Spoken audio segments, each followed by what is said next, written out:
Should be good for the rest of the time.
Time to turn it on.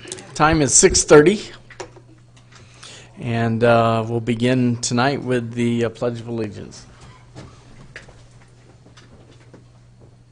I pledge allegiance to the flag of the United States of America and to the republic for which it stands, one nation, under God, indivisible, with liberty and justice for all.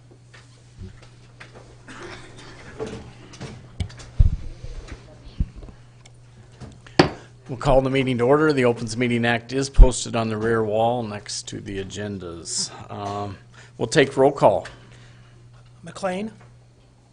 Ellis. Coons. Bechtel. Yerger. Yes. Jensen. Yes. Jacobus. Here. Legband. 6 council members present, Mayor. Moving to item number 3, Ordinance 5502, adopting the 2019-2021 biennial budget statement term, the appropriation bill. This would be our second reading, At this time, we'll have staff report. It'll be brief, but she's got a couple of new information she'd just like to share. Good evening, Mr. Mayor and council members. Jody Sanders, Director of Finance. You have a nice 3-page staff report attached to the beginning of this. The first page goes through and discusses the fact that the base property tax rate is remaining the same as in previous years, and it would be right now it's proposed to remain that way for the next 2 years. The property tax rate for 2020 decreases slightly, just strictly because of the increased property valuation. We are asking you to hold the second reading tonight of the ordinance that is, you could call it a spending bill, if you will. I was asked by Council Member Yerger, what would a 1% property tax relief look like? And so on the second page of the staff report, you have a chart that shows basically what the impact of these taxes are on a home, and I'll just go ahead and point out where we're at the $125,000 level. I believe between 125 and 150 is kind of where the median household or house price is in Fremont right now. And keeping the property tax the same all the way across, you can see that there's just a slight decrease of $2.16. This is the chart is showing as if there were no reduction in that overall levy. The 1%, I'm sorry, I'm going to back up. The 1% property tax relief would be a decrease of only $64,450 to the general fund. But a homeowner whose property valuation was $125,000, the difference would only be $4.79. That's how much their property tax would decrease. And I mention in here that the city accounts for only 20% of the overall property tax request. You might recall there's always the county, the school district accounts for about 62% of the levied value. So when all of those different parts and pieces go together, we might propose a 1% decrease in our tax, but it would just take one other entity to make a change one way or the other, and they would basically wipe out that savings that has been proposed. Going back down to that chart and on the 125 line, the $125,000 line, you can see that keeping the property tax request, or excuse me, the property tax levy the same for the all other rate or base rate, it's going to go back up $8.63, and the reason for that is the debt service rate will increase. Because we're issuing those general obligation bonds in that second year. Well, we're issuing them in 2020. We have to start paying back interest at least, if not a principal payment in 2021. And for the purposes of our budget, I assumed a 5% increase in valuation in that second year. We've seen valuation increases higher than that the last 2 years. But I want to be conservative as we're moving forward.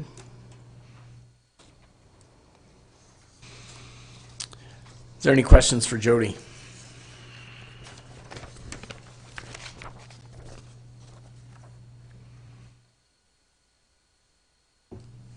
Is there any comments from the public?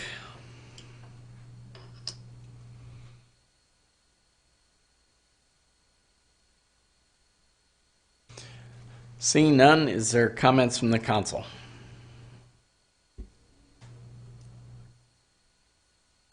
Councilman Ellis. Jody, can you explain the general obligation bonds that we'll be taking out? You said we're going to start paying on them in 2021. What are those that were taken out in 2020? Those would be the auditorium bonds. for the renovation. We're still paying on Splash Station. Principal and interest is about $375,000 a year for Splash Station. I just did a really rough estimate of what it might look like. Again, being a little bit more So conservative. we'll just have the two bonds, the On the governmental funds, yes. 2021. Yes.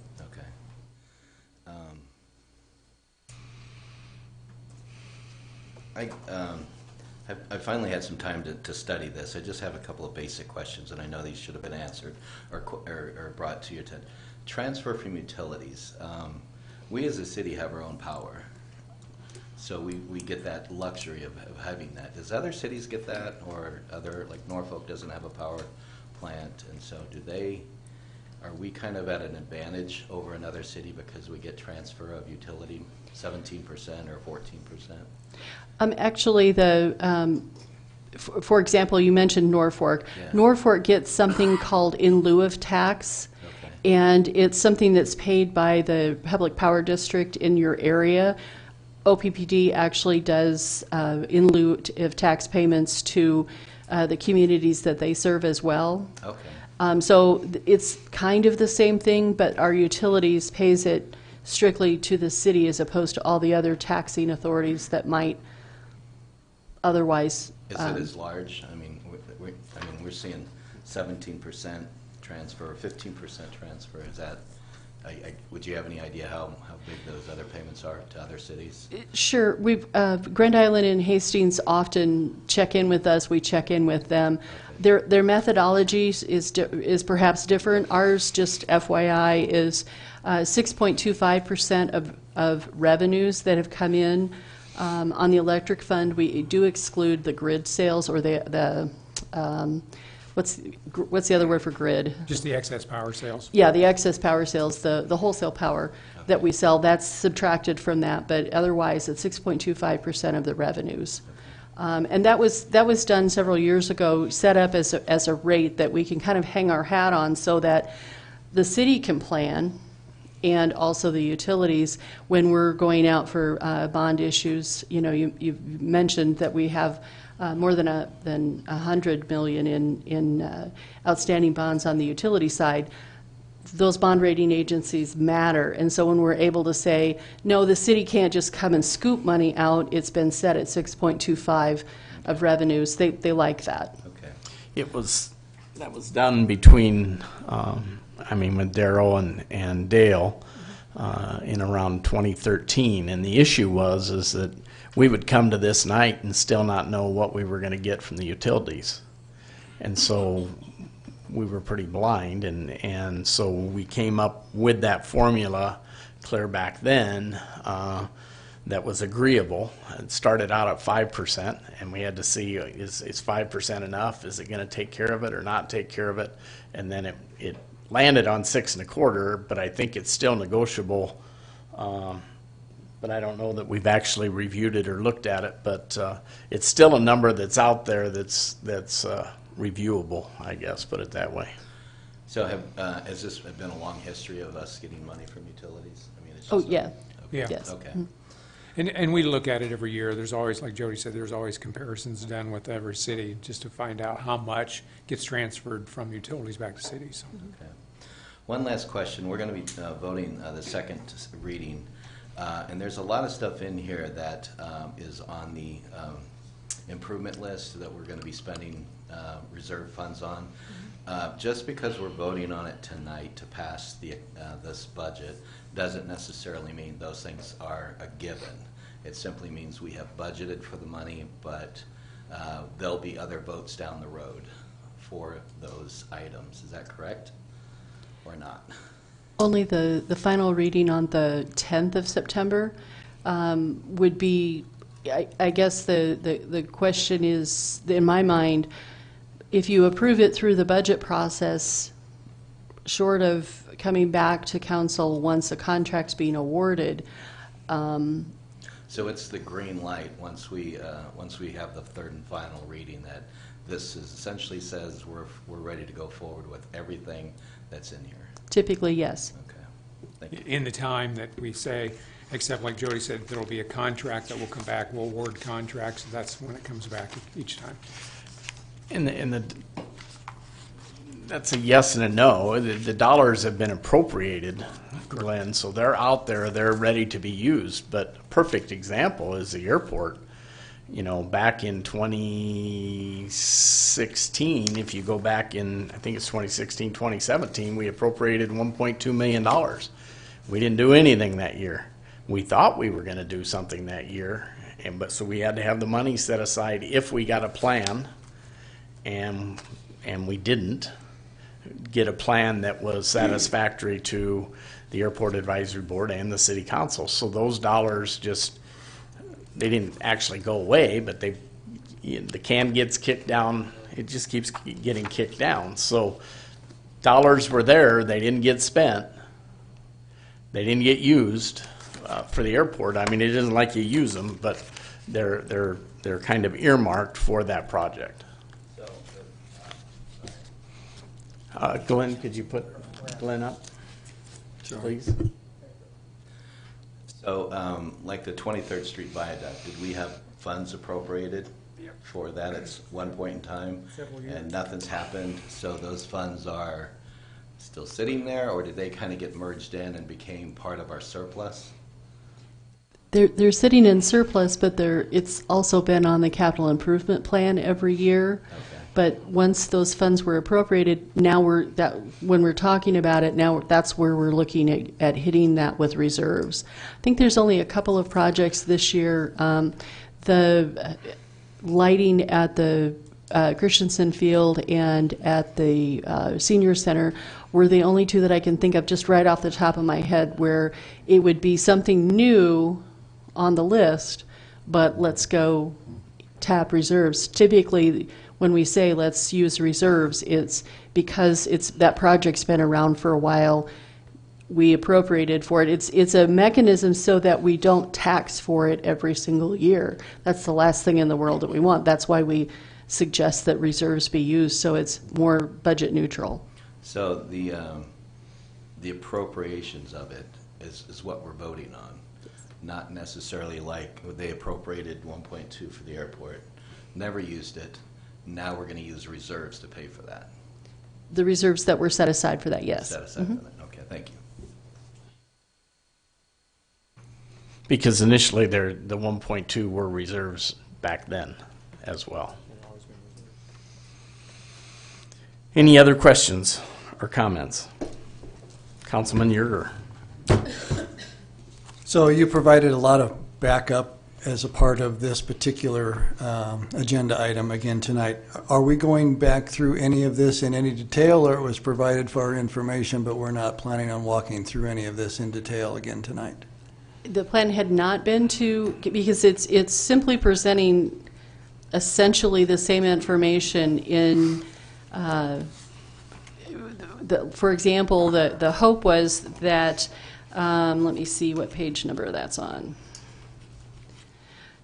For example, page 5 of your agenda, where it's showing the same data that you've seen in those much longer reports, but now we're showing you the summary by department in each of the funds so that you can see how much is personal services, contractual services, and commodities and whatnot.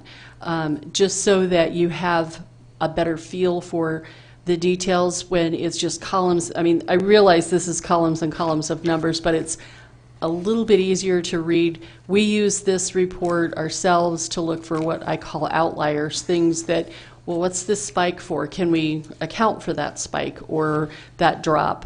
Or was it somebody slipped a digit? Okay, that's kind of what I thought, but I do have a few questions in that regard, I guess. And one of these was asked to me in my government email account, so I'm going to ask it on behalf of a constituent that inquired. And so when we look at the summary data that's provided here, where do we see what would be the balance in the immigration fund, which they assert is roughly $1.4 million? Where in this summary does that show up? Under what fund? It's not a fund in and of itself. It's part of it. I wouldn't even call it a part of the reserves of the general fund because we have it set aside separately. There's not a separate budget for it. We attach a project number for, if you will, normal operations as the individuals within the city that work to enforce the ordinance itself. Their time stays in their home department. For example, in Tyler's area, the city clerk, their time is spent on the applications, the $5 application for folks to be renting and that kind of thing. So a portion of their time is allocated toward that, but it doesn't take it out of the city clerk's budget, for example, or under legal services, it was showing there as well for the legal secretary. Okay, so they can't see that in the summary that was attached to agenda item 1 tonight. That would be true. They won't see it there. You gave us a summary of the reserves, et cetera, by fund earlier. I don't know if the public saw that, but you sent that to us in our email. So would I have seen that balance in that list of funds? It would be for the, it would not have been separately stated. It would be part of what you saw in the general fund reserves. Okay, so line 1. Yes.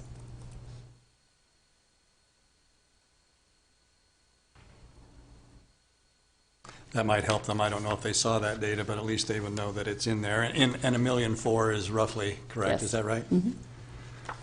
Okay. So looking at the summarization that you gave us, when you say personal services, that's payroll and benefits, and what other kinds of things besides those two things? Other things? No, it's pretty those much two. everything out of our payroll system. Okay. And when I think maybe Councilman Ellis may have asked, but I'll repeat. So when we see something in this summary that says transfers, like when I'm looking at the general fund and a transfer of $1.4 million or $1.2 million or $700,000, those are coming from other funds as he inquired about?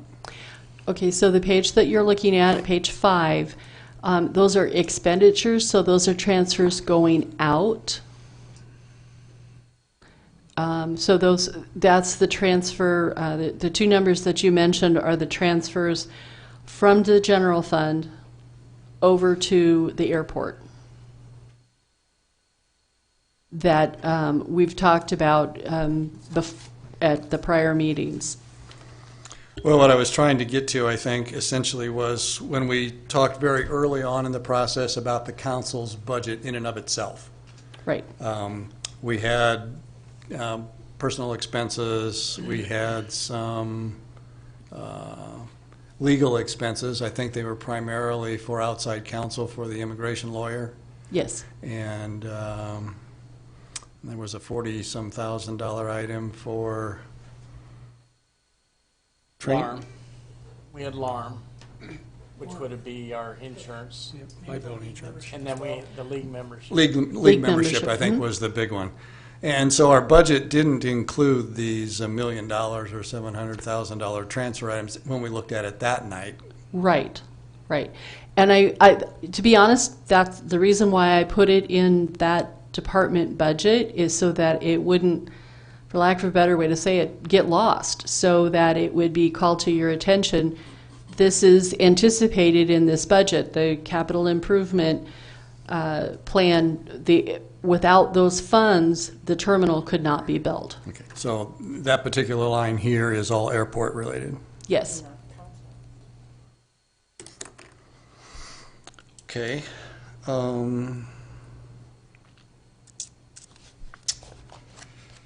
Flip it over a couple more pages here. And I see that, I'll make sure I'm on the right page. No, maybe that's, are the exhibits where you did the categorization part of this agenda item? I think they are, aren't they? Yeah. So you went back as we had requested and categorized them as this is an urgency, this is a high priority, or this is a lower priority for us, right? Correct. In the capital items. Right. When we got into the capital side, which was helpful, so thank you for doing that. When the Planning Commission looks at this, they didn't see that kind of data or information, and looking back at their original agenda, I wanted to ask tonight, so what they originally saw in their capital planning looks a little different than what we're seeing in this capital planning array, and of course, they didn't have that detail as to the urgency or anything like that in what they looked at, and it's not required that they look at it at that level of detail also, is that correct? That's correct. They're simply looking at if the plans that are laid out for capital improvements are in keeping with the comprehensive plan, not necessarily judging them on their value. Okay. So we took the equipment out. Yes. So when I look at the grand total budget, and if I can find the page here.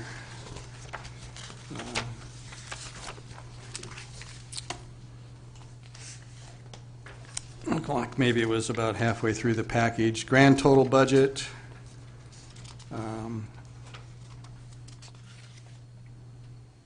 I'm not sure if that was just for this particular, this was on the executive summary. 2020 through 2021 city budgets. Okay, so the executive summary, that was strictly for the personnel, the breakdown of what makes up the full-time equivalent counts. Okay, so that's just wages and benefits totals. Yes. That's on page 42. Yes. Okay. And so then when I skip back a couple more pages, there's another array there, and that's just the related to the utility side, same thing. That's correct. Okay. Just wanted to be clear on what I was looking at there. So then, I have a couple questions with regards to, we have the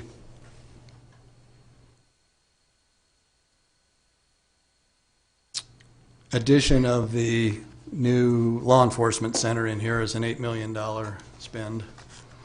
And you're in the capital budget now? Yes, I'm in the capital, but and if I shouldn't be skipping around, I'm just No, kind of that's okay. rolling through my questions all the way on this agenda That's item, okay. if that's okay. Otherwise, a different order is fine too. I can wait. No, that's okay. So we have the law enforcement center, an $8.3 million. So our plan was that we put these in part in the 2019-2020 budget as a public safety tax anticipation bond. $1.2 million in the 2019-2020, and then it's $5 million a shot in the next two cycles. That's because we're taking this to the voters, Yes. and we're doing that in what? Really quick. We're doing that in next May's? Probably next May. Next May. That's the plan. If it gets approved, we would take it to the vote. If it doesn't pass, then those dollars are there, but they don't get used. We don't do anything with them. Thought that's what we said last time. I just wanted to re-clarify for that purpose. And then,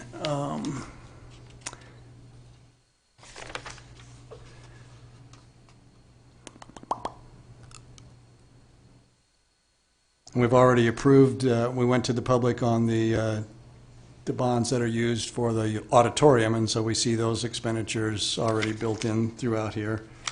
The multi-use building, which was the new utilities building to be built, that's an $8 million. And that one shows as other funds and reserve $4 million. And I wanted to just Yeah.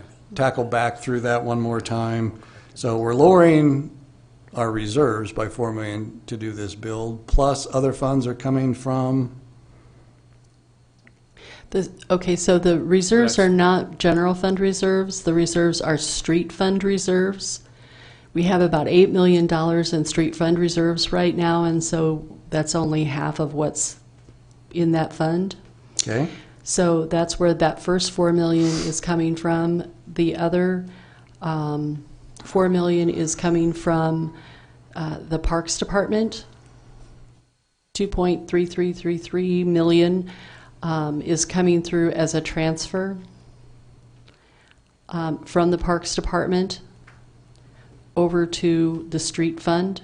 And then 1.666 million is coming over from the utilities for the garage portion of the warehouse. Thank you. But primarily, it's a city project. Yeah, it's a city building, so it's to replace the street building downtown. Okay, and this one kind of goes along with Councilmember Ellis's. Just as I see this, as I'm rolling through, several of these are labeled as being ST58 sales tax street. So just to make sure that I'm clear on which fund that is, that's the LB 840 money? No. It's not. LB 840 is ST59. ST59, okay, so half of that, the 750, is LB 840. Yeah, you can see the Johnson Road just a little bit further down. That's an And street. ST59, Okay, 419,000. and so for those that are marked with ST59, I want to be clear that this budget is showing those as being used, but we have not yet, as council, said or voted that we're using LB 840 money to do that street renovation. Is that correct? That is correct. Okay. Well, that's not true. The 440,000 has already been Yes. approved. The balance is not. But not the 750. Yeah, and that's now $1 million. So when Lottie takes it to the CARC today and then the Lord Thursday comes to council, that's $1 million to make up the difference. Okay.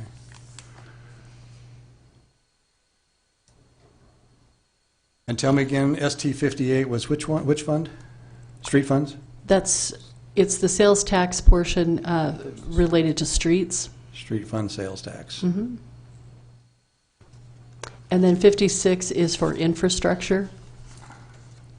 ST 56, those are more infrastructure kinds of things. That includes a little bit more drainage than very specifically streets. I had a question, I think it's really for Dave, as I look through these items related to the Luther Street and the Morningside project. And I can't remember if you gave me the answer to this at some point, but I didn't see it listed here. My recollection of the Morningside Point subdivision development is that there were eventually to be 2 entry-exit points on the west side that would exit onto the Luther Road South extension, and that there was one on the north side of that subdivision which would exit directly onto Morningside Road. Is that not correct? On their plating? I remember one being on, There will be, about a third of the way between Luther Road and the freight company. I think there was an intersection there that yes, joined Morningside. there's one street that goes into Morningside, and then the second entrance would actually be Luther Road. And then Luther Road ties into, I can't recall that first. Samuel, yes, yes. And so where is in the building items that would be in here, we have to pay for the intersection work, so where's the one off of Morningside? Is that not a priority item for Morningside Point? The Luther Road connection, The one that's on Morningside Road exiting directly south into Morningside Point. that would be part of their subdivision, so as I they... thought all the intersections were our expense. Well, okay, that's correct. We don't do that as a separate line item. Actually, Jody might have to help me here a little bit, but we did put a budget item in that covers all the intersections as subdivisions come forward. About a month ago, we did one for a Deer's Edition up there by Aldi's. And we discovered we really didn't have an account that we took those out of. So we created a separate account for this intersection, or you could call it general obligation funds that private developers use. Okay, so it's in here, it just isn't specifically identified as That's- part of the Luther Road or Morningside projects. That is I was correct. looking for it and I didn't see it. That's correct. If you go down a little bit further, it says intersection reimbursements to subdivisions. On page 54. On page 54. Well, I thought that line probably was reimbursements for intersections in the sense that we have to pay for those that are inside the subdivision, and so even though they may be doing the work, we pay for them. Yes, and That's what those reimbursements are, aren't but they? it would also include things like where you intersect into Morningside Road, that common area. So they would build that and we'd pay for it? Yeah. Okay. Now, when we do Luther Road, It's just becomes part of the Luther Road project, so it's kind of a wash. The city's paying for it anyway because they're doing the Luther Road project, so we would build the intersection as we build that road. Okay. With regards to the 32nd Street Jaeger to Luther build-out, which is $2 million, that's going to reside as being something that comes to the city because the county, and part of our agreement for that participation in the Joint Law Enforcement Center, said they're not participating in this $2 million build. Is that correct? I would Yeah, they're defer not. to Brian on that. Yeah, they're not. Okay.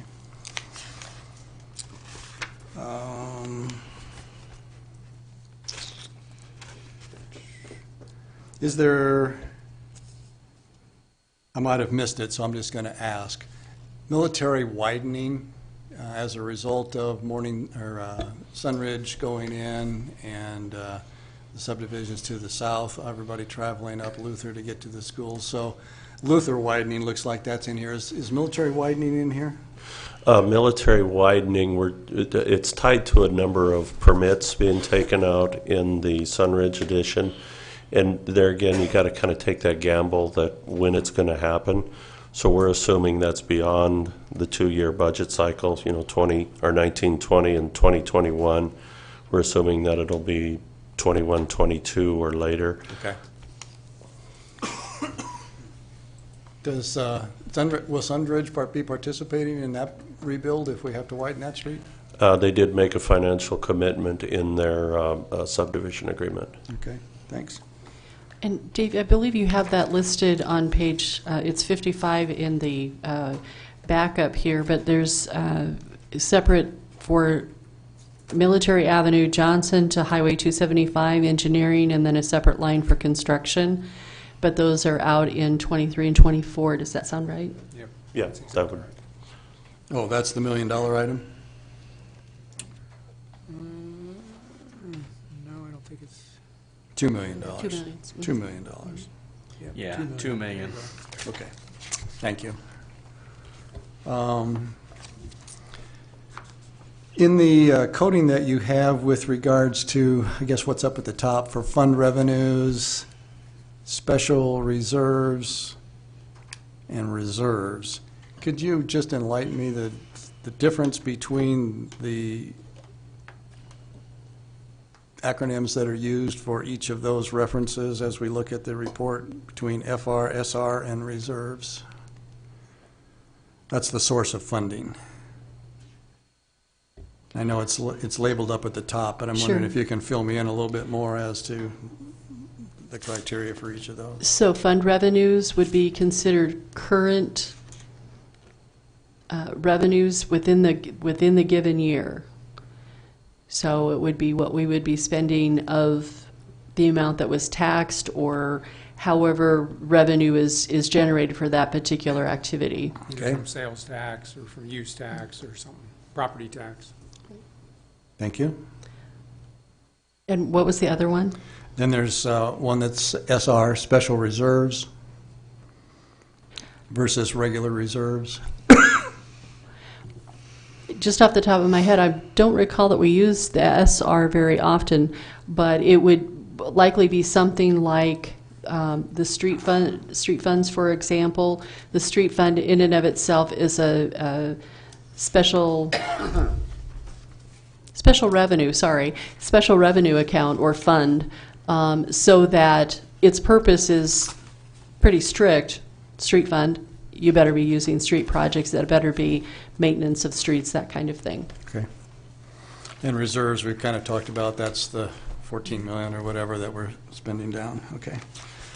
So then back in your opening, you made reference to my question earlier, and I specifically asked just for 1%. Because it would help me in the long term with the math. I chuckled a little bit as I read it in the paper today. Well, it would be a really small amount. My whole goal for asking about 1% is once I have that number in mind, I can quickly extrapolate, hopefully just with straight math as to, okay, so if I wanted that to be not $4.79 or $47, but I wanted it to be a couple $100, I can take that 1% and I can extrapolate that to whatever. So if I were to look for a $48 credit, that would require essentially a 10% reduction. Correct. 600 and some $1,000, and if you wanted to double that, it would take $1.2 million, et cetera, coming right out of the budget. Correct. Thank you. Any other questions? Councilman Ellis. I'm sorry if these are kind of redundant, not redundant, but just the, help me understand the street fund. I thought, voted for an $8 million guaranteed streets fund bond. Is that right? That's correct. The highway pledge. Highway, Mhm. that was guaranteed. So that's money that the taxpayers won't be on the hook for. It's just simply tax money that's coming in the future. Correct. Okay. So then you say we have street fund reserves and general reserves, but right now the 11 million that we have in reserves are all street fund reserves? No, Okay. the street fund is a whole separate fund, Okay. and so it's kept separately. I think if you're looking at that chart that listed all the reserves, it starts out with general fund, and then sales tax, and then the street fund. Okay. So the street fund has reserves in it. Why didn't we use those to help us pay for the bypass instead of going after those guaranteed bonds? Because the council had already committed $4 million of that toward the Building. new building before the Southeast Beltway kind of Okay. made itself known. So those are reserves, but they're already allocated. Correct. Okay. One last question. I'm looking at the capital plan, and there's a lot of stuff here, and it's labeled A, B, C. How does it get from here to the budget? I'm assuming there are some things here that are on our budget and some things that aren't.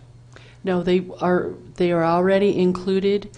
When you look at the pages that are quite a lot before the capital improvement plan, each one of those, if you took the total of, for example, the police department, Okay. if you go to the police department 1209, you would find fixed assets for that dollar. Every single one of these are then on there? Yes, Okay. So the capital plan is stuff that we will be doing. It's just you rated it A, B, C, whether it's urgent, necessary, or desirable. correct. Even the desirable ones are in our budget for next year. No. That, I guess I don't know that for a fact. There could be, So there are things in the capital plan that did not make it into the budget. You have to go by the year, so you got to look down that column. Within that column, that goes up into the years in the budget and are fixed assets. If it's not in that year, then it's not up in that current budget. Okay, okay. Okay? So if it's on here, it's got an A, B, and C, but it's not been designated a year. It's not been budgeted for. Or it's way out past the two-year budget.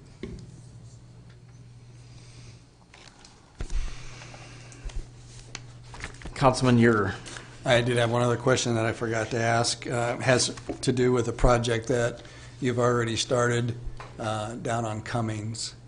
And based on dialogue that we have had, unofficial, I guess, at this point, I didn't see anything in here for the rest of the work that might be anticipated with regards to retention areas or anything like that, or, and would that have to be something that was budgeted for us to actually affect that in the near term? I assume the answer to that is yes, and I didn't see anything here for it unless, like other things, it's combined with something else. So is that additional work that's being contemplated down there in here someplace, or no? No, it's not. So if we would get approval from Gavilon to do something down there, we'd have to go back and rearrange it and say, okay, we're going to do this instead of this project. The money still stays the same.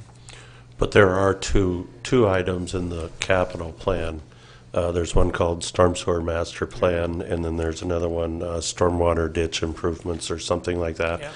Those are, when things like this come up, like the work that we did in the intersection, we're taking that out of those funds for the present year that we're in right now.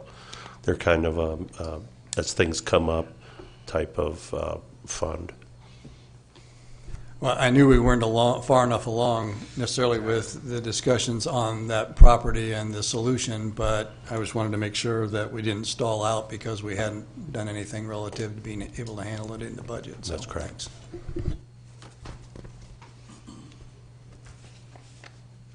Any other questions from council?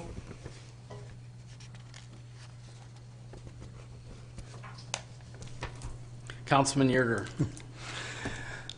These notes are all over the place, so sorry. So with regards to our flood damage work on any of the levies we're responsible for, or any other work that we're ultimately having to pay for before we would get FEMA reimbursement or the like, have we isolated all of those necessarily in the budget, or they're just, we don't have them necessarily earmarked? It seemed like there was a couple of places where I saw we had flood mitigation or something in here, but they weren't frequent.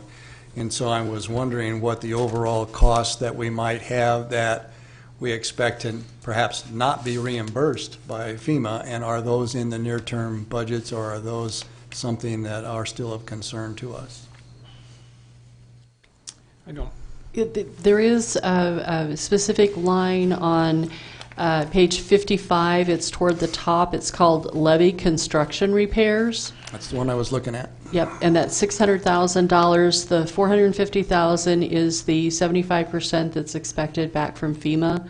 And then we've allocated infrastructure, sales tax infrastructure dollars for the remaining $150,000. That's for the, simply to return it to the state that it was in. At the bottom, under special projects, we have levee construction repairs also. That would be part of a grant that we're applying for to bring it up to that higher standard from the Corps. way at the very end, there's a special I see project. it. So with those two things, we'll be covered relative to our flood reassessment and everything we need, assuming that FEMA comes through with what we need. We've got our city put back together. Thanks. At least on the levy. And we have levy maintenance in there as well, Yeah, there's three things. Ongoing. of right at 25,000 a year for basic maintenance. Any other comments from council?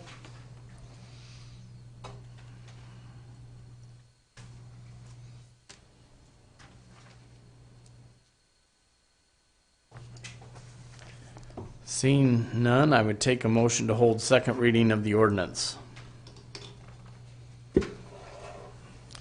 Councilman Legman, I make a motion to hold second reading of the ordinance. Councilman Jensen. I'll second that motion. Can I say something now before they vote?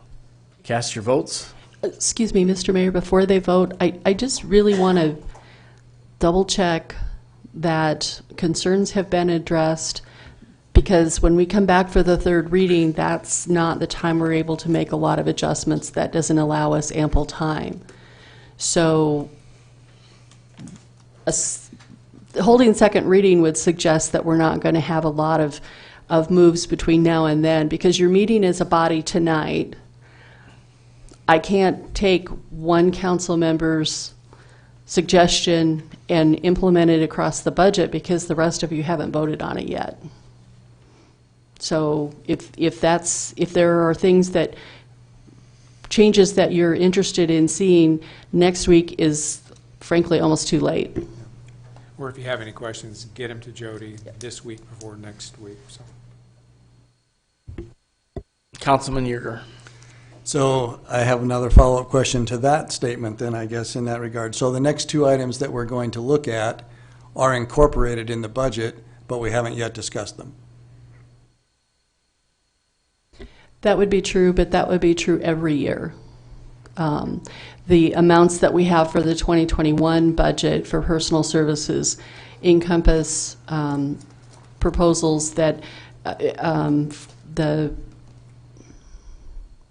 provisions that have been negotiated by unions, all of those would follow for the non-union positions as well, just as Jennifer's brought this one forward. So, you know, the actual appropriation is there, that doesn't necessarily mean that we're spending until the salary ordinance is approved. Thank you. Councilmember Jacobus. So now that Jody threw that glove down, like, try to get your questions in, now I have a few.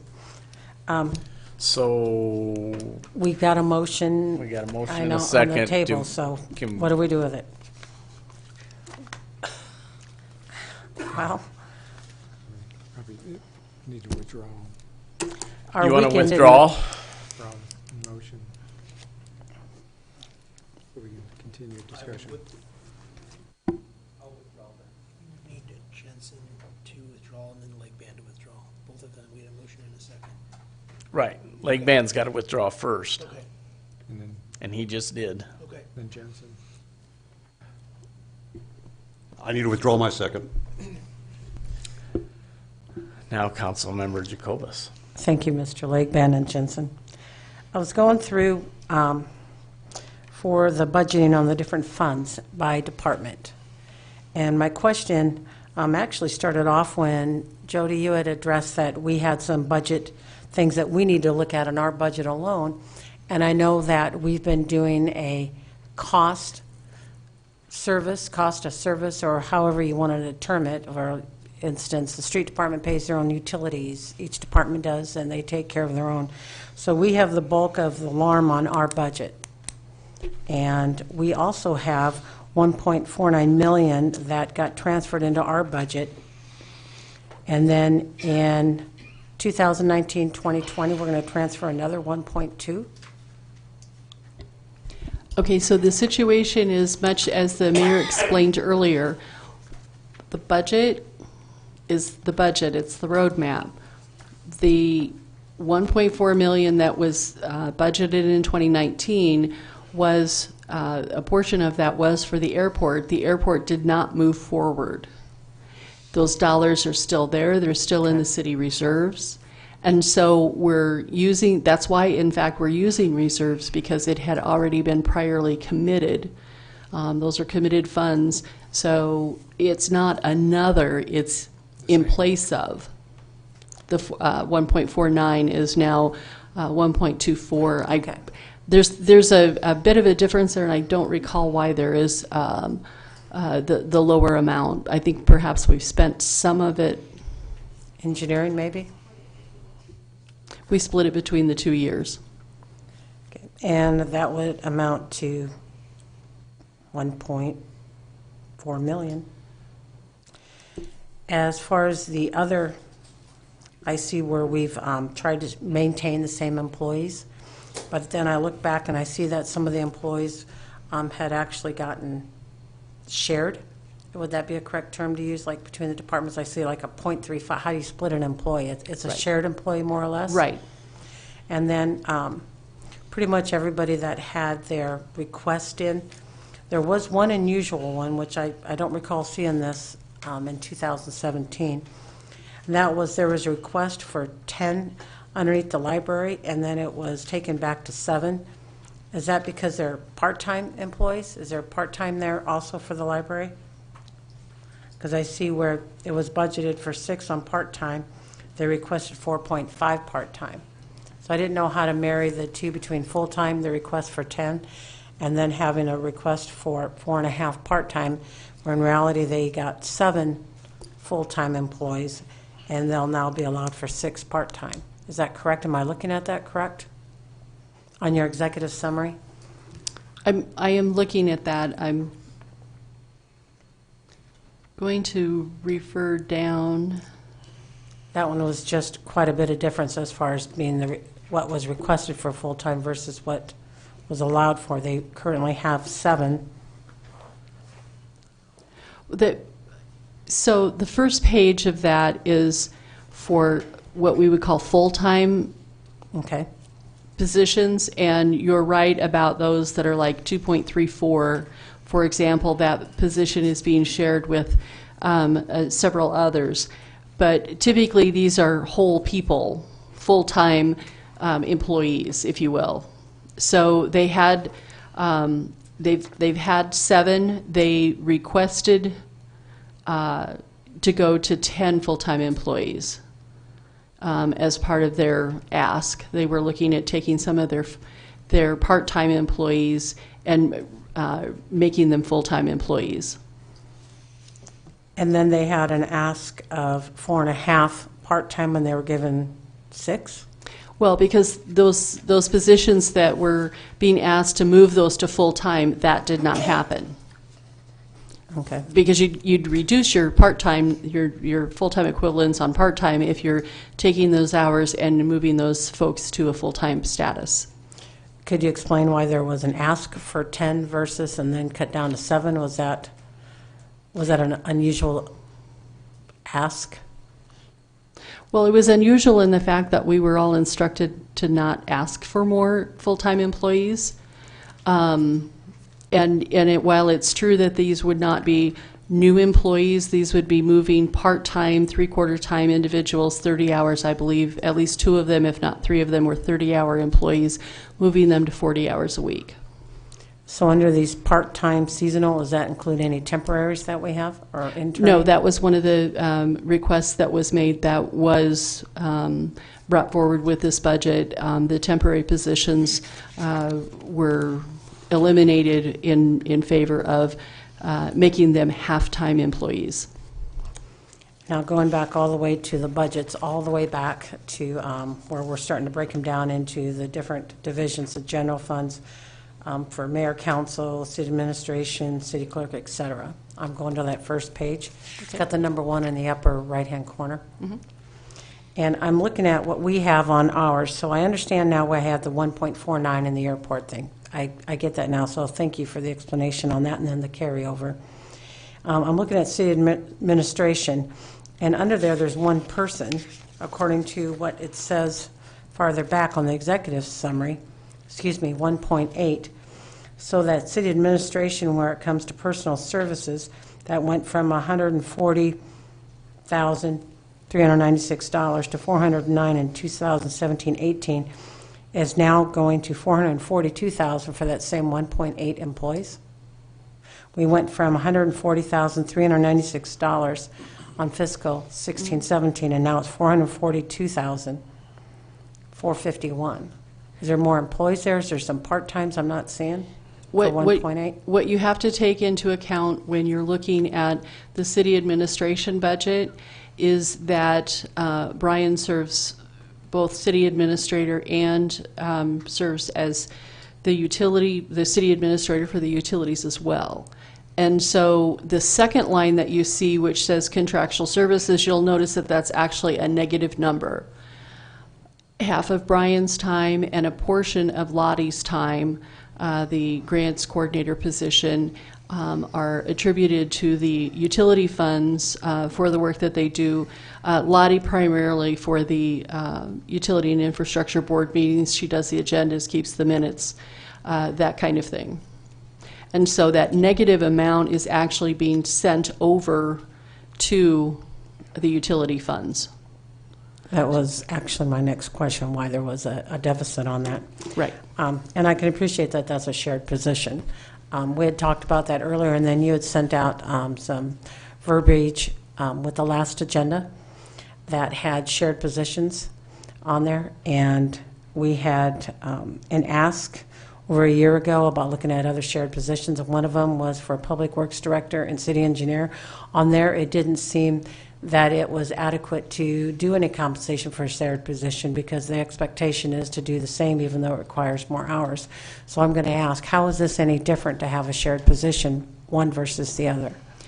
Okay, you're asking the wrong person because I'm just splitting the dollars for those the amounts that come right out of the salary ordinance based on the rates. That's all we've done is just take half of that person's time and attribute it to a different function. And then there was also the opinion that it seemed high, but it was somewhat acceptable. And the same thing was done on City Administrator Assist. Now, is that job in here as well with this 442? Right, that would be 50%. The other 50% is in the police department. So it's a 50-50 now, not a, okay. And that was also deemed to be 7% high, but yet that was acceptable as well? Again, not the right person to ask, sorry. And where does that question go to on both? That would be part of the next discussion item, the salary ordinance for government employees. But we're doing these worksheets now, and that's part of what we're doing, what you're being asked to approve now on the motion. That got rescinded, so, So if, let's play the tape to the end to perhaps help this conversation. If, as you go through the salary ordinance, if the determination is made that a salary range needs to be adjusted in some way, that information would be incorporated in the third reading that you would see. okay. Let's have Jennifer McDuffie, the Human Resources Director, come up and share your questions and take your questions, because they're definitely human resource questions, not finance questions. Thank you. Good evening, as he said, Jennifer McDuffie, Human Resources Director. Sorry. Okay, can you reiterate your questions one at a time, because some of them... Nope, that's fine, I get it. I'm a woman of 10,000 words. What I was asking about in these budgets that we're being asked to look at tonight, this trails back to our last meeting where there's some verbiage and contained in a paragraph about city administrators, some job comparisons. And you had said you didn't have enough time between now and when the final reading would be to look at comparisons on different positions. So it started on the city administration side. And that was considered high, but yet by whomever did the comparison or wherever you got information from, it was acceptable. And then the assistant city administrator was considered 7% high, but that was also considered acceptable. Well, then it came down to where they had the question last year this time about positions that were combined. One utility, Troy Shaben, who is the a city administrator's utility assist, however that works out, you know what I mean. And then he's also the engineer for the utility side. So he plays this role, but he also has the additional for the assistant side. Mr. Weimer has his role as policeman, and then he also has the additional role of playing city assist, city administrator, city assist. And then we have Mr. Newton, who's got a shared title. He's got to oversee the utility side where he's reversed, and he's also got to oversee the administrative side. And in the verbiage that you looked into, they didn't address Troy Shaben's dual role. They did address somewhat the Public Works Director, City Engineer, but even though it was combined role and has other city entities that we would be comparing to, have them actually separate, they felt that it was not justified to take a look at, I guess, in your verbiage that you handed out. Before you go further, can we stop and address some of the points that you've made? Sure, I was just on a roll. Sorry, No, I know you're fine. you were. So when we did this, we took the job descriptions and we sent them to the individuals that were in those roles to make sure that they were accurate. So Dave and Troy actually did look at their job descriptions and help edit them to make sure that they were accurate. So those additional functions, we'll call them, were included in the comparisons. When we did the, okay, let me get the title right, Public Works Director that also serves as a city engineer, that is what they were compared against was other municipalities that had the Public Works Director that was serving that dual function. So it was compared against individuals that had that dual function. When we did the Assistant City Administrator utilities, we didn't specifically say that he was the engineer for that side, but that was included in the job description information. Again, that Troy reviewed and made sure that was accurate. When we got the information back on the city administrator, it didn't say it was high, and I specifically quoted it because he worded it a way that I thought was probably the best way, was certainly not above comparable wage for this position. Again, it's hard, not very many municipalities have that dual role at that level, but based on Mr. Essman's comparison, he didn't think that our range for that position was certainly not above the comparable wage. The Public Works / Public Works Director / City Engineer role was comparable. When we did the Assistant City Administrator Utilities, I believe he also said that one was comparable as well. The only one that seemed like it might be out was the Assistant City Administrator City. That one, again, was a difficult one because we were comparing to full-time Assistant City Administrators, not a half-time Assistant City Administrator. And that was kind of one of the points I used a lot of words and didn't quite get to. We have a city administrator who has to address both sides in the same time frame that we have a public works director, city engineer looking at different issues, but yet has to keep his fingertip on the pulse of what's going on both sides.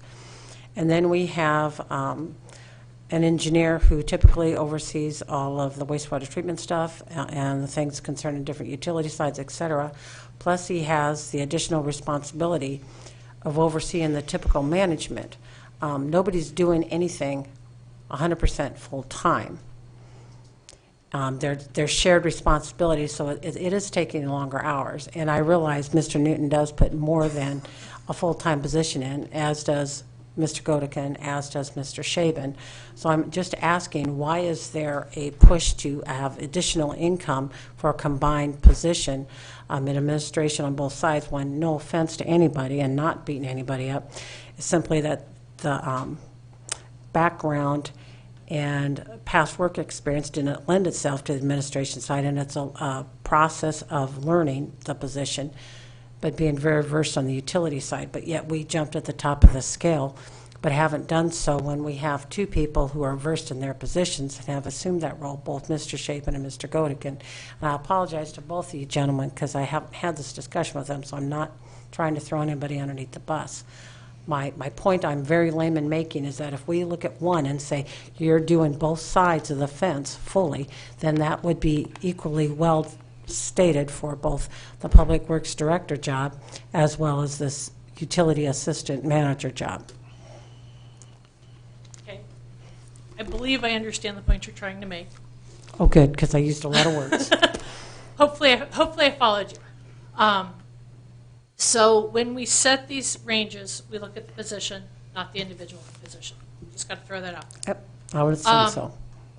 I think I understand that your feeling is that the Public Works Director and the Assistant City Administrator Utilities positions aren't high enough. That's correct. What I can tell you is, based on the surveys that we did, they came back as being comparable to the market. Do we have access to those surveys and what cities they took those surveys from? I mean, is that something we can get between now and the next meeting?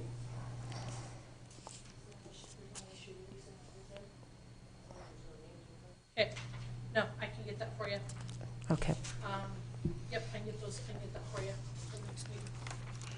And then where does that decision come from? I know that in the past, I'd pushed some buttons during the 2017 review. Of course, that was before your time. And it had to do with the budgeting for the library and trying to get an additional employee because they were lacking employees. And Ms. Walker is here. At the time, I asked if that was an empty position or a position they were wanting to add, and at the time, it was an empty position that had not been allowed to be filled. Was that the basis for the ask for the full-time versus what was given For the library? for the library? I was not involved in that discussion. I could not answer that. Do you know if, budgeting-wise, if that was positions that have left unfilled that they were trying to fill in with part-time or different personnel? Again, I was not part of the discussion, so I can't Do you answer know that. how it is now, though? What were they allowed on their past budget? I mean, you would have had those numbers. I on would the have had library. them, but I don't have them in front of me. Okay. So I apologize. No, I'm not that's prepared to fine. answer that I was- question. And then I looked at the city attorney fees, and it says personnel services, and it doesn't look bad, but then it goes contractual services, and we took a dive with only 26 grand in 2018-19, and then we raised up again. I'm looking at those personnel services, which what you have control of. You see us staying within that budget? Because it seemed somewhat low from what we were going to be asking for a year ago on the city attorney, as far as making sure that we are properly budgeted for that. Again, are you talking about the city attorney department? I was not part of that discussion, so I can't. Okay, nope, fair enough, thank you. Jody would have been part of those discussions, and she Okay. can leave it out, but I apologize. Nope, thank you. I asked the wrong person. Jody? The 2018-2019 budgets included a full-time city attorney as an individual. The amounts for 2019, 2020, and 2021 show the amount for the city attorney under contractual services. That's why you see the flip, if you will. The personal services that were budgeted for showing in 19, 20, and 21 were for the legal secretary salary and benefits for the legal secretary position.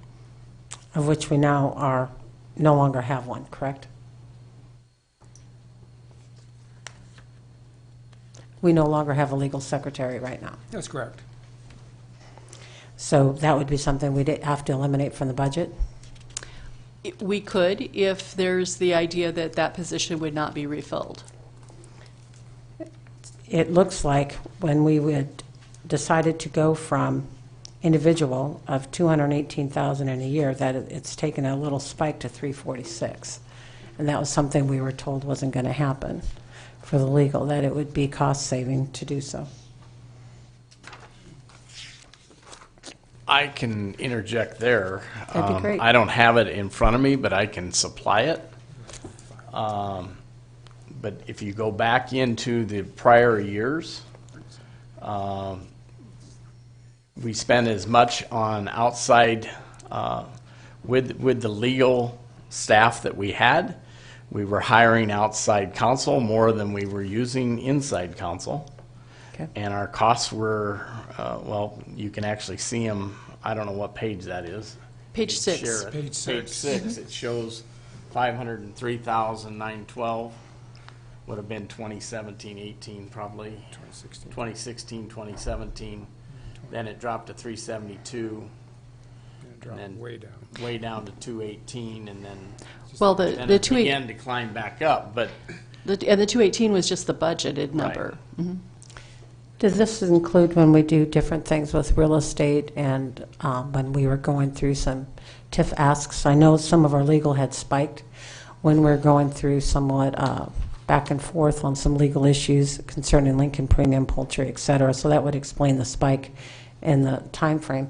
But do we also have this in here for, I mean, I realize we have to have Huston or David Livy, Barrett and Home, when it comes to some of our TIF property requests and stuff. Does that include it in here? Is that something we don't have to account for? No, 'Cause this that's- includes everything, and we don't use David Levin, we don't use Tom Houston anymore. Adam Sullivan does it all. Our firm actually handles all the TIF projects and everything at this point. Because, well, at the last TIF meeting, we had David Levy here. And then He the was- prior TIF, He was for the client. oh. He was not working for us. So, I mean, and that's separate. That isn't something that we have to take consideration in here for that. Okay. It's all in here, so all the legal work is in here, whether it's real estate, TIF, whatever. I'd made that assumption on the attorney fees that because of that spike, because that's when we were in the throes of consideration and some legal issues with Lincoln Premium. That's all I had on that. Thank you. Councilmember Yerger. Just one follow-up to that line of questioning. So with regards to the personnel-related costs, salaries and benefits and the like, the information says that we're holding the line on total employee count. Correct. So my question is this: are there open positions today in the department? I assume there are. We just talked about one is open for sure. There may be others that are open and not yet filled. I don't know if all the law enforcement and fire positions, et cetera, have been filled. So there may be some that are open yet to be filled, but when we say we're holding the line, we're holding the line including all of those that might be open. And how many of those open positions are there? Okay, that, again, I'm going to defer to Jennifer because the question was asked in a different way, I believe at the last council meeting, where we talked about efficiencies gained and how we might alternatively use folks that would no longer be adding up time cards. And Jennifer commented that she felt like she had a really great answer for that. So, I remember her answer. but the gist of it is, every time a position is open, we have to fill out a requisition for that position. And it goes through HR to the city administrators. They talk amongst themselves. Like in my department serves both city and utilities, so it went to everybody involved. And each time for a payroll position, I had to fill out the form. It was analyzed. Does payroll belong in accounting? Does it belong in HR? All those kinds of things. So each position, as it comes open, it's not just automatically refilled. We look at what are the needs of the organization right now, and how we do that. And I didn't mean to imply that anything other than that was occurring. I just was curious as to, if we've got 143 employees, how many of those are we accounting for that aren't currently filled? And when we do the budgeting in anticipation of backfilling those open positions, maybe they wouldn't all be filled, but some would. Then when we get into the next agenda items and we're looking how those salary arrays or whatever go, they're going to be in perhaps at a lower rate than somebody might have been in if they had been here for 20 years and left, and we just haven't filled the job. And how did we budget that is what I'm getting at. So for the positions that, when we were going through this process, the positions that were open at the time, the presumption was that we would hire new employees and start them, generally speaking, at that lowest grade step. We did, I think, reach out to HR. I know we have in years past, to say, it seems as though maybe you start this position for some reason at a step 4. Should we budget for it at a 4, or should we budget for it at a step 1? And we have those conversations and assume that as a new employee, they're going to take family health insurance for the entire year, so that any blank positions are accounted for in the budget. And do you do that assessment on whether we might start at 4 or 1 based on their resume and ability to do the work, or the criteria that would elevate them beyond the starting level position in your budgeting cycle? It's based on their experience. So, Okay. like, for example, in the FOP contract, it's very specifically laid out that when we hire an officer that is certified or has their degree, then they can start at a higher level. If we're hiring a dispatcher and they have dispatch experience, that's worth a lot to us to have someone that actually knows what they're doing, have an idea of what they're doing when they're walking in the door. Sure. So in those types of positions, if someone has experience that is very beneficial, then yeah, we look at starting them higher. There are some positions that tend to start a little higher if they have experience. Okay. So the difficulty comes from, you don't know who your applications are going to come from, but you have an open slot and you have to put something in the budget. So when we err on the side of budgeting, we opted to do some middle ground, or we budgeted at the which end of the spectrum? I think she budgeted most of them at once. Okay, thanks. I believe that's what they did, yes. But usually we have enough turnover that there's Yes. a gap in there, so even though we may have not budgeted for a 1 and they come in at a 1, we're still okay at the end of the year. And Someone Jeff has got, leaves. 4 positions open right now? And so he's saving money right now, and so if he is lucky enough to hire somebody that's already certified, guess what? They're not coming in at a 1, they're gonna come in much higher. But at the end of the day, I think Jeff is real comfortable, and your payroll budget comes out pretty good, doesn't it?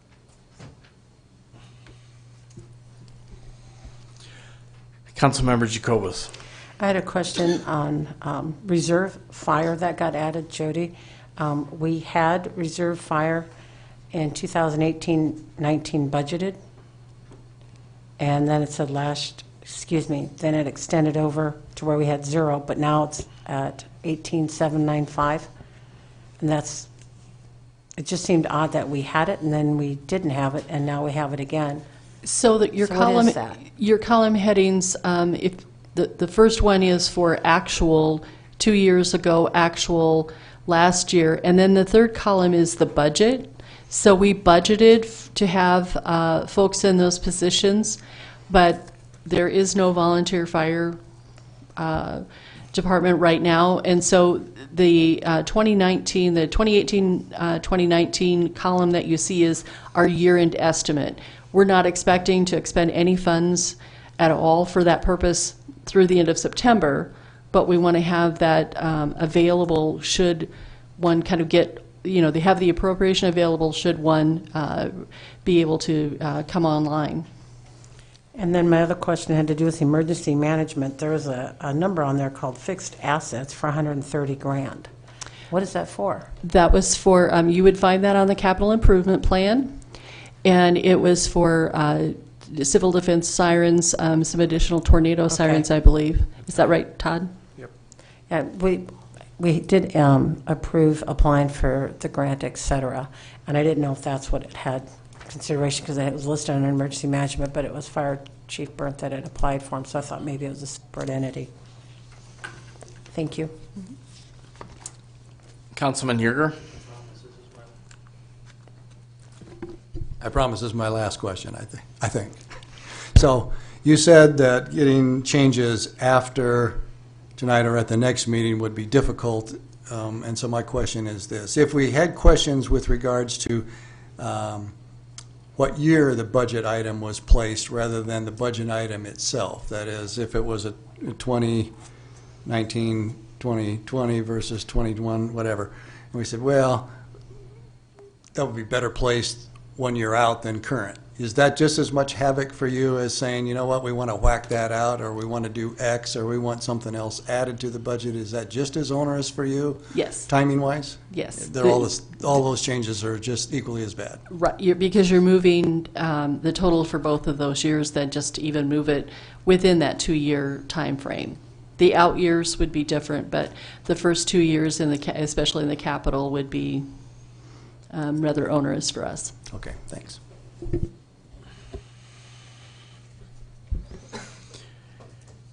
Any questions?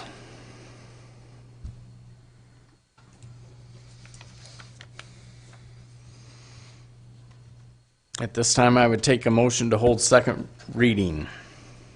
Councilman Legman? Once again, I'll make a motion to approve ordinance 5502. And I'm not taking it back this time.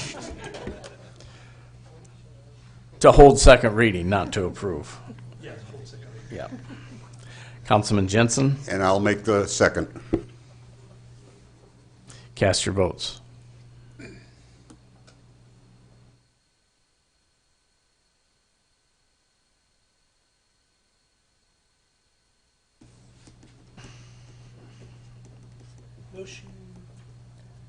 Motion carries 7-0, Mayor. Item 4, ordinance 5500 to revise government salary plan. This would be for the second reading. At this time, we'll have staff report. Good evening, Jennifer McDuffie, Human Resources Director. Again, this is the government salary ordinance for the 1920 fiscal year. I'm not going to go into a lot of detail because we've kind of talked about it between last week and tonight. The one thing I will tell you is that the FOP membership voted on the contract over the weekend. They approved it, so you will have that in front of you next week. So, and that does have a 3.5% increase in it.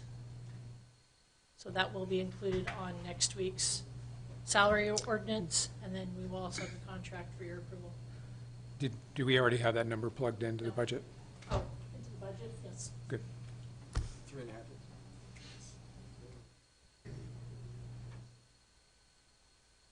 Any questions for Jennifer? Councilman Yerger? So when I look at your pay grade step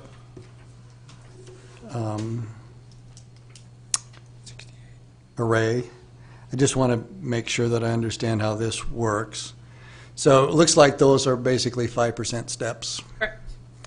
And to that, for all non-union and unless otherwise specified in union contract differently as the one you just mentioned, they would be subject to getting COLA as well? Yes. On top of that, 5% step.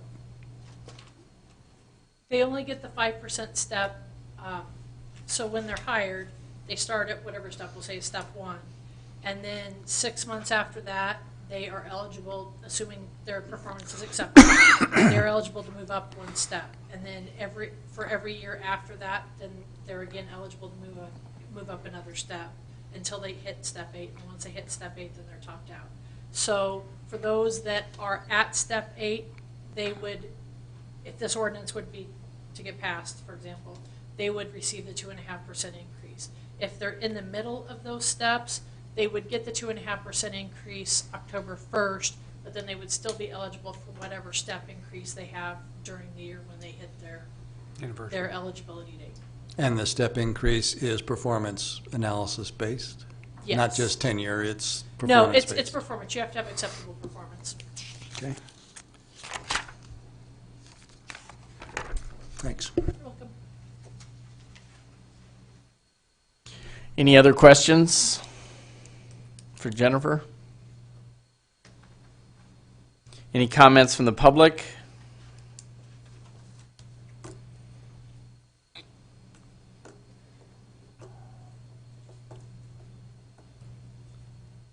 Comments from council? Councilman Yerger. I should have asked this one while you were still up there. So with regards to the concerns that have been raised during the course of budgeting, and I think we said we don't have these built into the budget, and that is if we hit this magical, I forget what it's called, MAP or MPA or MSA, whatever it is. Statistical area. We might be compensation deficient in the budget because we might have to be paying certain employees more, and could be significantly more than we're currently paying, right? Our array would change, yes, that could change. Affected police and fire. Police and fire would probably be our most, That was my question. Are Drastically those affected. the two that are mostly affected? Others could be affected, but those two definitely would be affected? I think those two would be our Primary. biggest jumps that we would Okay. have. And has that risk been, I think we might have asked this before, and maybe somebody threw the number out and I just don't recall it. So have we assessed the potential risk at the worst-case scenario that if we were thrown into that environment, what our risk would be? Because that would almost be instantaneous, right? I mean, you don't have a lot of time to make adjustment to No, it would that? come with the next union contract. Union contract. So the contract So terms which would dictate? then be the next budget. Okay. So So we could get it into the next budget cycle Correct. without having to deal with pain of current impact? correct, we would not have to change mid-budget cycle. Okay. Do you have a flavor for how much that might be, dollars and cents wise, if we were at worst-case scenario? I know we looked at it a little bit, but it was kind of difficult to pinpoint down. I don't, I mean, is it thousands, tens of thousands, millions? I mean, how? 300,000, somewhere in there. Okay, thanks.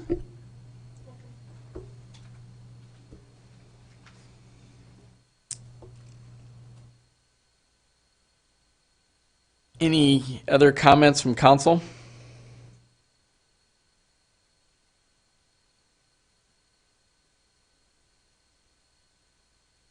I would take a motion to hold second reading of this ordinance. Oh, you didn't read the first one, you need to read the first No, we need to go, if you'll allow me to back up, we actually need to read the second reading of number 1. An ordinance of the City of Fremont, Nebraska to adopt the budget statement to be termed the appropriation bill to appropriate sums for necessary expenses and liabilities to provide for an effective date on second reading. Third and final will be on the 10th. Ordinance 4. Again, ordinance 55, or number 4, ordinance 5500 revised government salary plan, second reading. We've had staff report. Any comments from the public? Any last comments from council? Councilman Yerger. So, with the seasonal and temporary hourly rates that the city pays, I'm just curious, based on what the employee market is locally, with the new businesses that are going in, et cetera, how you feel about the level of rates in this proposal versus what people can get in other jobs outside of city government? And are we okay with what we're doing here, or we have some issues that we have yet to address potentially? I feel a lot better about it than the current salary ordinance. We did make some changes. We tried to target, we couldn't change every classification. That just came to too big of a number and would have really put a damper on our ability to keep operating, for example, Splash Station. So we focused our changes on the positions that we struggled with the most. And one of those is the park ranger position. That's the one that, for example, our cemetery and our street department hire a lot of to mow the cemeteries, mow the ditches, those sorts of things. We struggle a lot with that position. So that was one that we did make a pretty significant jump to. I believe we raised the top of that probably by $1.50 or $2, if I remember correctly. Then most of our other changes were focused on the supervisory positions, just because those hold a little bit more responsibility. We tend to get enough lifeguards, so we didn't feel that we had to. We didn't need to push that. We do tend to get enough lifeguards. We did compare to the YMCA, who would be competing with us for lifeguards, and we're pretty close to where they're at. I think we're in about the same range. So we focused our changes on the positions where we struggled the most. Park ranger was one. Like I said, some of the supervisory positions, relief dispatcher and reserve police officer were a couple others that got a decent increase too, just because got to have dispatchers. And the reserve police officers, I think, were making like $10.50 an hour, and that's just a little bit silly. So we decided to bump that up so that we could hopefully get a few more reserves. Okay, so you feel like you've adequately addressed the marketplace issues that we might have to fill these jobs? I think we've done what we can without hindering our operations too much. Thanks.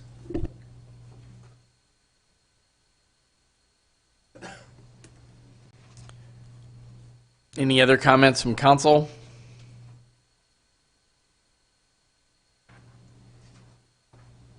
I would take a motion to hold second reading of ordinance 5500. I think we may have already received a motion from Michelle, or maybe I just wrote that down. You just wrote that down. Sorry. I know I'm ahead, but not that far. Councilman Jensen. I'll make the motion to hold second reading ordinance 5500. Councilman Legban. I'll second that. Cast your votes.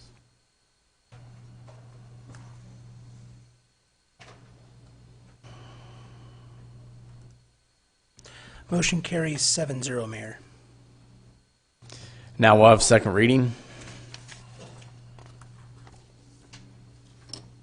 An ordinance of the City of Fremont, Nebraska pertaining to pay plan for officers and employees, repealing ordinance number 5467 and all other ordinances and parts of ordinances in conflict herewith, providing for publication in pamphlet form and providing an effective date on second reading. Third and final reading will be on the 10th. Number 5, ordinance 5501 to revise utility salary plan. This would be second reading. At this time, we'll have staff report. Good evening again, Jennifer McDuffie, Director of Human Resources. This is the utility side of the house for the salary ordinance. Again, the contracts provide for 2.5% increase, so we are proposing 2.5% for non-union. We did, to maybe address your question, Councilman Yerger, we did change the utility worker, the top of that range for under temporary. As I explained last time, we use that for a wide variety of skill sets, but we also use that for our lineman internships. And we compete with OPPD and LES, who offer over $20 an hour, so that's just to make us a little bit more competitive in that range and be able to pay those individuals based on their skill set. Councilman Yerger. Just a curious observation, because the top wage for custodian at the utility company Looks like makes more than all seasonal hourly employees on the previous sheet that we just went through. Could be, In some cases, substantially more. could be. And I find that interesting. So that's probably due to a variety of factors. One of them is that the custodian is in a bargaining unit, so their wages have been negotiated along with the collective bargaining agreement. And also those temporary positions, again, are temporary. They're a short term. But from what I've seen in the past, I don't think those have changed a whole lot over the years. That those ranges have changed very much, so they've kind of been stagnant, while the bargaining unit positions or the full-time positions have continued to get the cost of living increase and those sorts of things. So even though this is labeled as a part-time custodian position, it's in the bargaining unit, huh? No, not the part-time. I thought you Oh, were. you're down at the you're down at the temporary. Yes, I am. Okay. I don't know what the difference would be. I can tell you that all of our custodians right now, they're not all through the city side or the utility side. Should I scratch that that's not in the bargaining unit because it's part-time? It's not, no, the custodian is not in the bargaining unit, so. Okay. Yeah, this custodian part-time, I do not know why it was set that way. I guess probably in relation to the full-time custodian. They probably, when they set that Percentage. range, they set it to match the full-time position. I don't think we have anybody in that position. We don't. Thanks. Any other questions? Any comments from the public?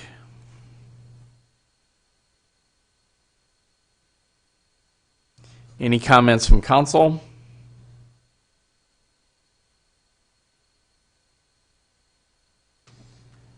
I would take a motion to hold second reading of the ordinance. Councilman Legman, Make a motion to hold second reading of ordinance 5501. Councilman Yerger. I'll second that motion.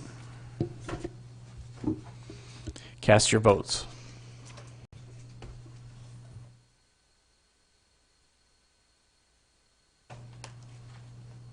The motion carries 7-0, Mayor. Now we'll have second reading. An ordinance of the City of Fremont, Nebraska pertaining to pay plan for officers, employees, repealing ordinance number 5468 and all other ordinances and parts of ordinances in conflict herewith, providing for publication in pamphlet form and providing an effective date on second reading. Third and final reading will be on the 10th of September. Item 6 is adjournment. I would take a motion to adjourn. Councilman Coons, Make a motion to adjourn. Councilman Legman, I'll second that. cast your votes.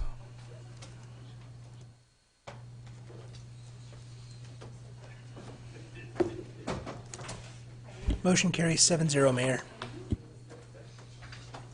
We're adjourned. Thank you all.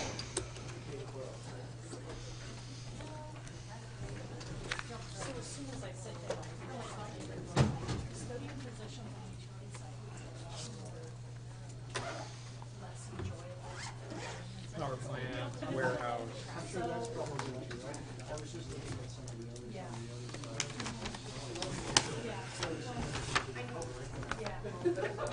When I thought about that,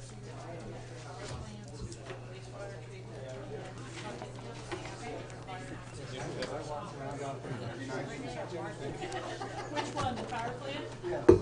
I love that tour, but I just don't know the smart man not to touch the handrails. I dare you. Where? When I went with just. Yeah, and so she was afraid she was going to height. I was very careful when I had to wash my hands because I didn't want to fall into the birds. I was so worried about it.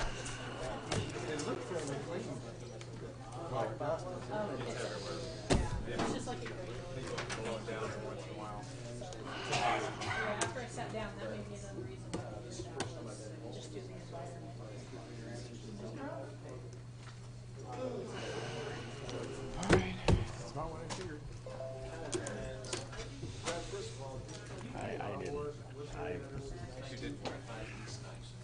that's